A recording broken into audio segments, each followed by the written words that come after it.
राधे राधे भक्तों, जय श्री कृष्णा, जय श्री बांके बिहारी लाल की जय। तो भक्तों, सकरात आने वाली है और सकरात के दिन से ही धरती माता की कहानी सुनने का नियम लिया जाता है। तो आज के वीडियो में हम देखेंगे कि सकरात की दिन हम धरती माता की कहानी कैसे सुनते हैं और इसका नियम कैसे लिया जाता है और इस कहानी को कैसे सुना जाता है। तो भक्तों, पूरे साल इस कहानी का हमें कैसे नियम पूर्वक पालन करना होता है और इसका उद्यापन हमें कैसे करना होता है। तो भक्तों, धरती माता की कहानी सुनना बहुत ही शुभ माना जाता है। ऐसा माना जाता है कि जब हम सभी प्रकार का दान पुण्य कर लेते हैं और धरती माता के लिए हम कोई दान पुण्य नहीं करते हैं और हम उनका कोई व्रत भी नहीं करते हैं, तो कहते हैं कि यदि मृत्यु पश्चात हम स्वर्ग जाते हैं तो वहां पर जो द्वार पे हमें रोक लिया जाता है, क्योंकि आपने धरती माता के लिए कुछ नहीं किया है, कभी कोई दान पुण्य नहीं किया है और कोई कथा कहानी भी नहीं कही है। इसलिए भक्तों, आपको धरती माता के लिए दान पुण्य जरूर करना है ताकि स्वर्ग में आप जा सके और जितने भी आपने दान पुण्य करे उनका फल आपको जरूर मिले। तो इसलिए आपको धरती माता की कहानी जरूर सुनना चाहिए और धरती माता की कहानी का उद्यापन भी आपको जरूर करना चाहिए। तो भक्तों, आज हम धरती माता की कहानी सुनेंगे और इसकी उद्यापन विधि भी हम जानेंगे। तो देखिए भक्तों, धरती माता की कहानी सकरात के दिन से ली जाती है और धरती माता की कहानी जिस दिन हम लेते हैं उस दिन हमें किस तरह से कहानी सुनते हैं ये पहले हम देख लेते हैं। तो हमें ये सकरात के दिन से शुरू करना है। ये सारा सामान हमें सिर्फ सकरात के दिन ही लेना है। इसके बाद जब हम कहानी सुनेंगे तो हमें 1 लोटा जल लेना है और इस तरह से हरी दूबा लेनी है। ये आप ज्यादा तोड़कर ले आए और फ्रिज में रख लें ताकि रोज कहानी सुने और आप जब तब थोड़ी सी दूबा इसमें से ले लें और अपने हाथ में लेकर आप कहानी सुने। दूबा आप 5, 7, 11 जितनी आपको लेनी उतनी हाथ में लेके कहानी सुने। तो रोज आपको कहानी सुनने के लिए सिर्फ 1 लोटा जल और दूबा लेनी है।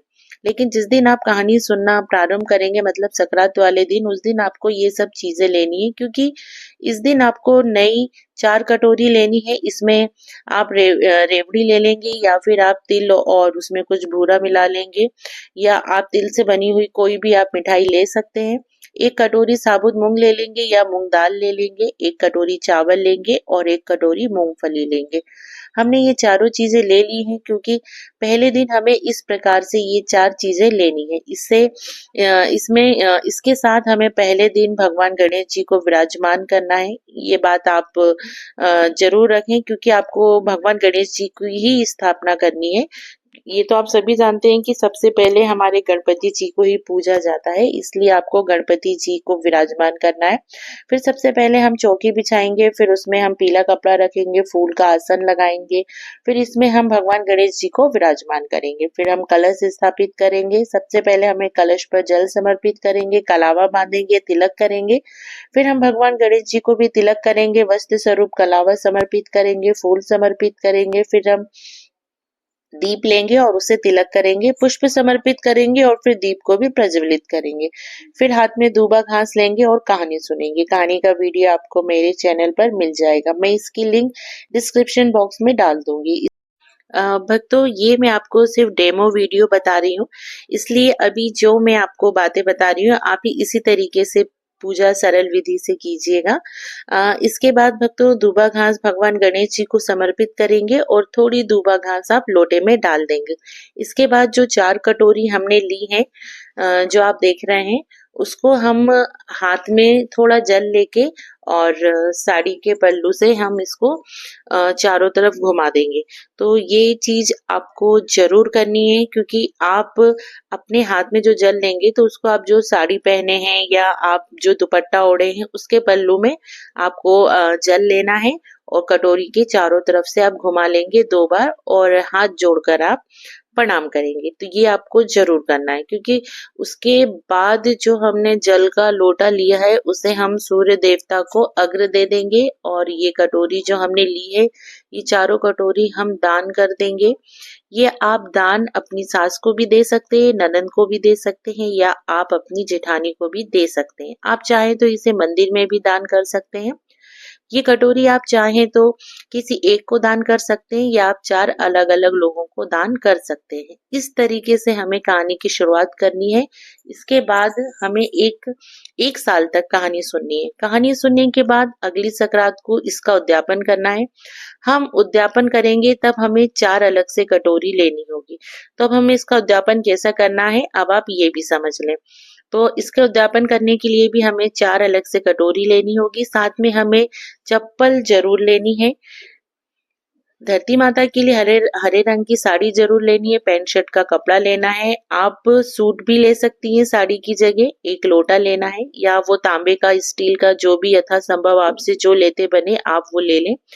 उसके साथ आपको कोई भी ऊनी कपड़ा ले लें, चाहे शॉल, स्वेटर, मफलर, जो भी आपको लेना हो, क्योंकि ठंड का टाइम होता है इसलिए आप गर्म कपड़ा जरूर लें। अगर आप नहीं ले पाते हैं तो कोई बात नहीं, आप साड़ी ही ले सकते हैं। ऊनी कपड़ा सिर्फ ठंड का टाइम है इसलिए मैंने लिया है, आप चाहें तो इसे स्किप कर सकते हैं। मैंने शॉल लिया है। इसके बाद आप श्रृंगार का सामान ले लेंगे।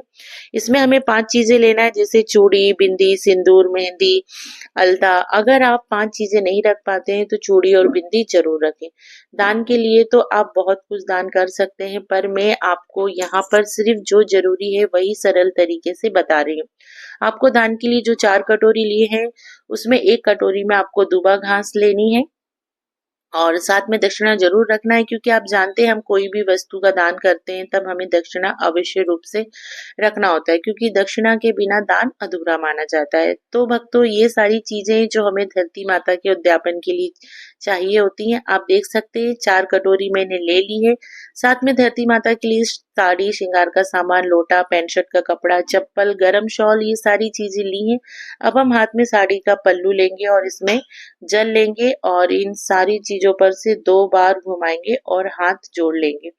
अब हम ये सारी चीजें दान कर देंगे। हम आपको ये मैं पहले बता चुकी हूँ कि ये सारी चीजें आपको जिनके आप पैर पड़ते हैं उनको दान कर देना या फिर मंदिर में दान कर देना। तो इस तरीके से ही आपको धरती माता का उद्यापन करना है। तो भक्तों, आपको ये मेरा वीडियो पसंद आया हो तो इसे या आपको इससे कोई हेल्प मिली हो तो मुझे मेरे वीडियो को आप जरूर लाइक और शेयर कीजिएगा। तो फिर भक्तों, अगर आपने अभी तक मेरे चैनल को सब्सक्राइब नहीं किया है तो आप मेरे चैनल को सब्सक्राइब भी जरूर कीजिए, ताकि मेरी आने वाली वीडियो का नोटिफिकेशन आपको मिलता रहे। तो भक्तों, आपको मेरा ये वीडियो कैसा लगा मुझे जरूर कमेंट करके बताइएगा। तो फिर भक्तों, मिलते हैं नेक्स्ट वीडियो में। तब तक आप सभी को प्रेम पूर्वक राधे राधे। जय श्री कृष्णा। जय श्री बांके बिहारी लाल की जय।